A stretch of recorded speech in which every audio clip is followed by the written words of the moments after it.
Good evening, ladies and gentlemen. Welcome back to our monthly ASEAN 2015 Challenges and Opportunities program in English. My name is Dr. Wilfried. As you know, I am the Executive Director of the Human Development Forum Foundation, a Thai registered non-for-profit organization. We are running a couple of programs on ASEAN 2015 in English, as well as some international strategic workshops. Our main topic today is ASEAN 2015 and shared history. The ASEAN community is around the corner, only a couple of months to go. Many people are dreaming from fast gains and financial advantages. However, as Europeans, we know that beside money, there needs more substance in a community. For example, common values based on a shared history. But in ASEAN, not many people care about this. Therefore, I invited today a very special guest who works with the UNESCO office in Bangkok, Mr. Tim Curtis. He definitely can give us some important inputs and ideas on new and old developments and some answers to burning questions. Good evening, Mr. Curtis. Welcome to our program, and please introduce yourself briefly. Good evening, Wilfred. My name is Tim Curtis. I'm in charge of the Culture Sector Program at the UNESCO office in Bangkok, and we have a regional office that does a lot of work in ASEAN and throughout the ASEAN countries, as well as other areas of the Asia Pacific. And we are currently starting a project on shared histories. So it's a pleasure for me to be here and to speak to you about this. Yeah. Okay, thank you very much. This is the first short introduction, and we have now a short commercial break, and then we come back. มันเป็นขยะแต่รู้ไหมว่าขยะเหล่านี้สามารถนำมารีไซเคิลเป็นสมุดสิ่งที่มีค่าสำหรับพวกเขาได้ด้วยแนวคิดการใช้ทรัพยากรธรรมชาติอย่างรู้คุณค่าและให้เกิดประโยชน์สูงสุดทำให้ดอนเมืองโทเวย์ได้เริ่มดำเนินโครงการสมุดกรีนเวย์โครงการเพื่อยกระดับสิ่งแวดล้อมให้คงอยู่ชั่วลูกชั่วหลานตราบนานเท่านานโทเวย์กรีนเวย์คูปองดิจิตอลทีวีกสทช.มาแล้วค่ะคูปองครับพร้อมต่อดูดิจิตอลทีวีที่เขาบอกว่าคูปองดิจิตอลทีวีมาแล้วครับวันนี้คูปองมูลค่า690 บาทใช้แลกกล่องเซ็ตท็อปบ็อกซ์หรือเป็นส่วนลดซื้อทีวีดิจิตอลได้ที่ศูนย์จำหน่ายที่มีสัญลักษณ์โครงการอย่าลืมอ่านก่อนแล้วเตรียมเอกสารให้ครบนะครับแจกแล้ว42จังหวัดภายในสิ้นปีนี้ดิจิตอลทีวีดูดีทุกบ้านบริษัท IRPC จำกัดมหาชนพร้อมก้าวสู่ผู้นำด้านปิโตรเคมีและการกลั่นครบวงจร Welcome back to our ASEAN 2015 Challenges and Opportunities full English program. Today's main topic is ASEAN 2015 and shared history. So without further delay, let's jump into the topic. Tim Curtis from the UNESCO office in Bangkok will try to clarify some major questions and topics related to this area. So my first question is, in this context, can you please explain what is shared history? Well, actually we talk more about shared histories than shared history. Because it's a concept we chose which covers many things, but mainly it's acknowledging that the history that is taught, the events that happen are interpreted and experienced from many perspectives, and that what we're trying to get away from is a way of teaching history which is just privileging one perspective over the other, to encourage dialogue. Because we can see that the way history is taught can also create negative stereotypes and imagery of others, and can contribute to tension, political tensions and conflict. This process has also been called before disarming history. Disarming history. Disarming history is another term that people have been used to trying to review how history is being taught, and it has been done in some parts of the world. As you said, I think for the idea of an economic integration can't happen without reviewing a little bit. How are you teaching about each other to the next generations? What are the effects of that? You know, so this is part of why we're launching on this project at the request of some of the member states of UNESCO, who are also member states, of course, of ASEAN. Yeah. Okay, thank you very much. I think interesting is that you say we talk about histories. Yeah. So what are, in your idea, are the main obstacles of political implementation of a shared histories or shared history of ASEAN? There are obstacles, there are technical obstacles to teaching, which are different curriculums, different ways of teaching. But I think, as you implied, the biggest challenge is the political willingness. We know that history is often taught within the context of nation building, citizenship, national identity, and these things can be okay and are needed. But when they're done in a kind of winner-loser presentation of history, whereby, you know, ancient battles are continually reached as victorious moments of one over the other, or other peoples may be seen as our traditional enemies, that can pose a problem for economic integration, for peace. And so political willingness, the political desire to move forward is probably the biggest challenge in terms of doing this. And then we have all the technical issues. But the technical issues are not as difficult or as important, if you will say, I will say, as the political willingness to do this. So you know, at the decision-making level, are countries willing to review how they teach history? This was a decision that was made between France and Germany, for example, in the 1950s. Prior to that, generations were taught that the others were their enemies and would always be their enemies. And we see today France and Germany at the epicenter of the European Union. But this is a generational project, you know, and so that's an example. So for ASEAN, it's not the same context as Europe. It's not coming out of a major conflict. It's not all of these things. But nevertheless, there are issues that have come up over the last few years and longer, which are clearly also being fueled by each country's vision of its own particular national history, often sometimes in an antagonistic manner to the neighbors, which may be the great victories of one country or the other country that felt it was unjustified in some great past. The idea is not to eliminate those histories, but to understand them from the multiple perspectives and to try to move away from stereotyping. Because ultimately that is what the foundation of ASEAN will be. It will not only be economic trade. Economic trade can only happen when you also have a degree of trust and a degree of stability and peace. Yeah. Okay, if I look at the three pillars from ASEAN 2015, so we have the political security, we have the economic community, and then the social cultural community.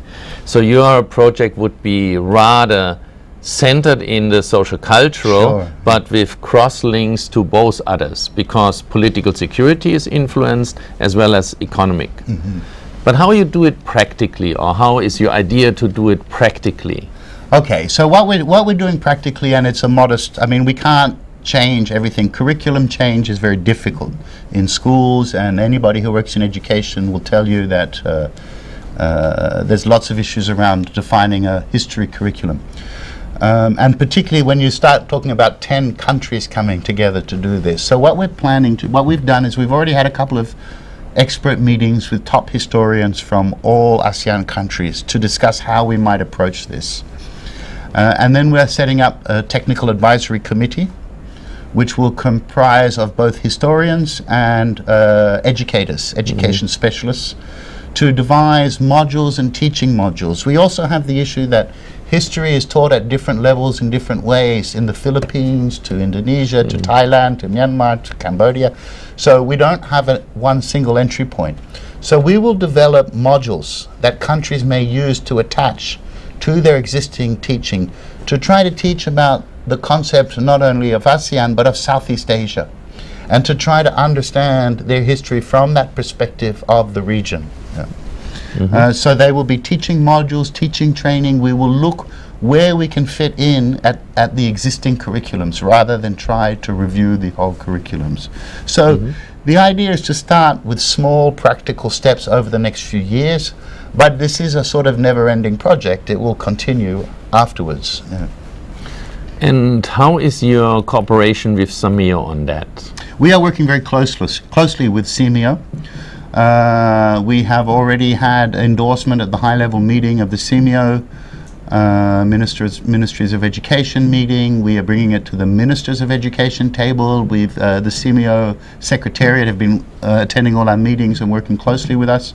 So it's very much a partnership with CMEO, yes, absolutely. Okay, if I look at the Minister of Education, this is obviously normally not a big problem. But going to the political decision making, in many countries it's either the Prime Minister or the head of state who make the final decision. Do you have any kind of approach to get these people in the boat to help with this Shared Histories project? Well, you know, at this level we are working with the Ministries of Education. The Ministers of Education themselves report to their various prime ministers. They make decisions within their portfolio. So we are essentially aiming at that level because this is where it is happening. But those discussions are happening, no doubt, within the countries and also within ASEAN. But we haven't at this stage specifically targeted prime ministers to get involved in this. But we assume that when a Minister of Education is making a decision, it's in consultation with the Cabinet and the Prime Minister of the country. We hope so. We would assume so, yes. Okay, and if we now think we look for the project further down, if it's established and if it's learned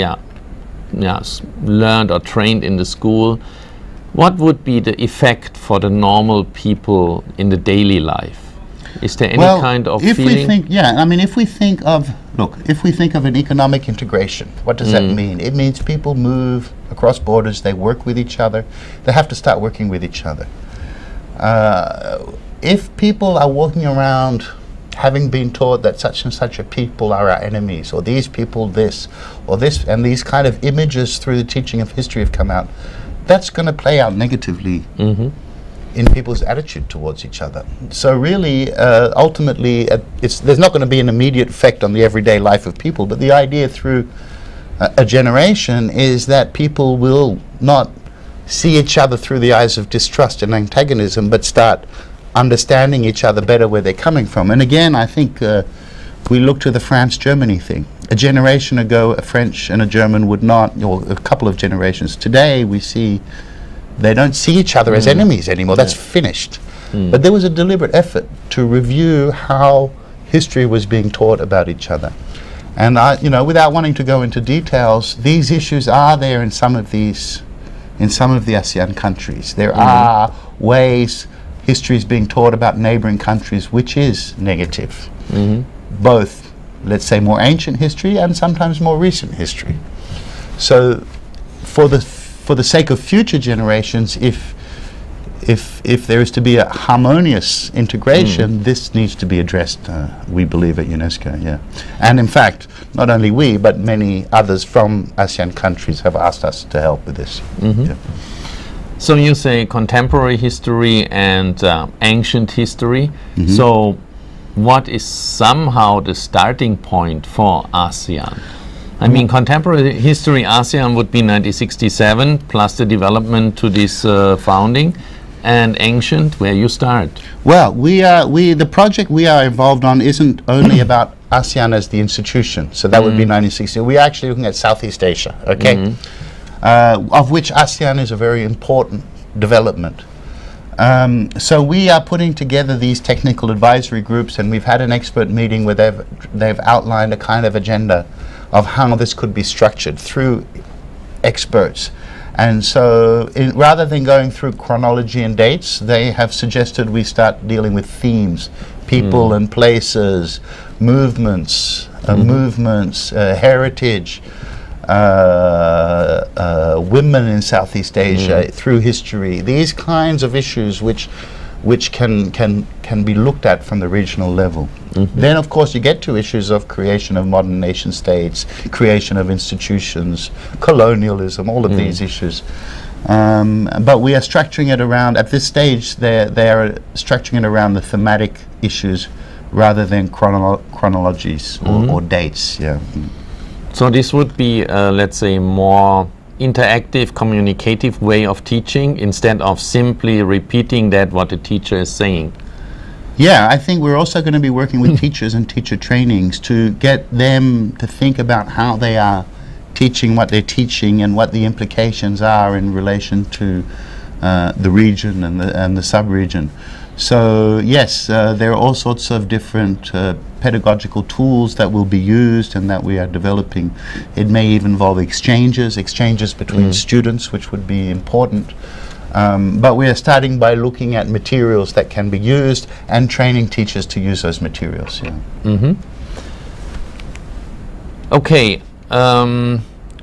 Looking at history, shared histories, I like the topical approach. But now again, we talk about ASEAN here in our session. You say Southeast Asia. Which country comes additionally? East Timor or Timor-Leste? And who else?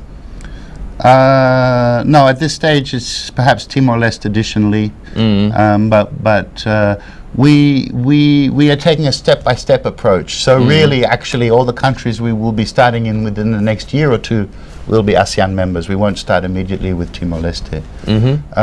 But you know, the concept of Southeast Asia is also can be debated. But basically, for the purpose of this project, Southeast Asia covers more or less ASEAN and maybe Timor-Leste. Yeah. Okay. Thank you very much, Tim. This was a very deep inside view, and we have a short break now.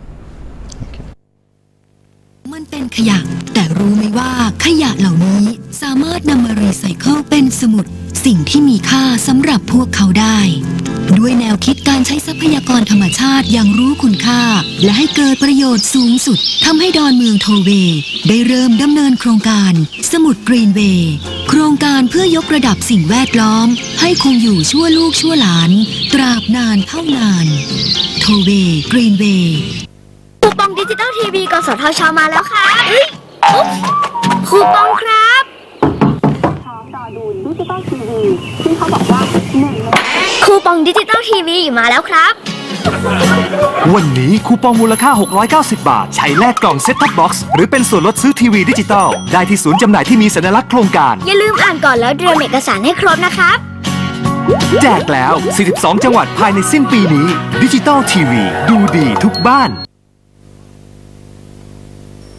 บริษัท IRPC จำกัดมหาชนพร้อมก้าวสู่ผู้นำด้านปิโตรเคมีและการกลั่นครบวงจร Welcome back. Here's the ASEAN 2015 Challenges and Opportunities program with Dr. Wilfried, with today's topic ASEAN 2015 and Shared Histories.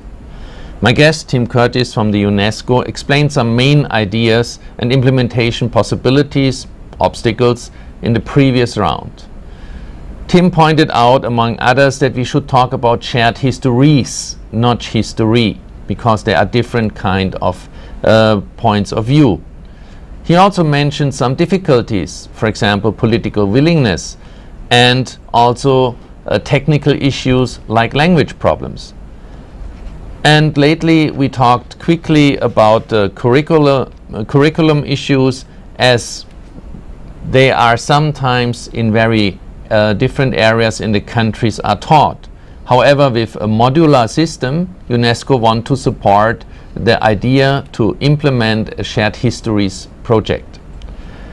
Now, almost at the end of our session, Tim, what would be your last take, your last statement for the 600 million people from ASEAN? Well, I would say, you know, ASEAN is a very exciting project and with an enormous amount of potential. But I think, as was said in the beginning, it cannot only be a marketplace. It has to be more than a marketplace, it has to be a community. And to be a community, It means you have to understand your past so that you can move forward. And sometimes the past is subject to reinterpretation to allow more space to move forward. And I think that's a process ASEAN might have to go through if it is to be more than a marketplace, but it is to be a community. So I see that as important because that is the future prosperity and stability of the region. That's what I would say. Thank you, Tim. So key point is to build trust. Yes, absolutely. Because if the history is differently interpreted, you will have mistrust, and then things cannot work properly. Well, it's okay to interpret differently if you respect different interpretations, but not to antagonize. I think that's it. Okay. Thank you very much, Tim. Thank you very much for the team before and behind the cameras. I wish you a nice evening and see you back next month. Thank you very much.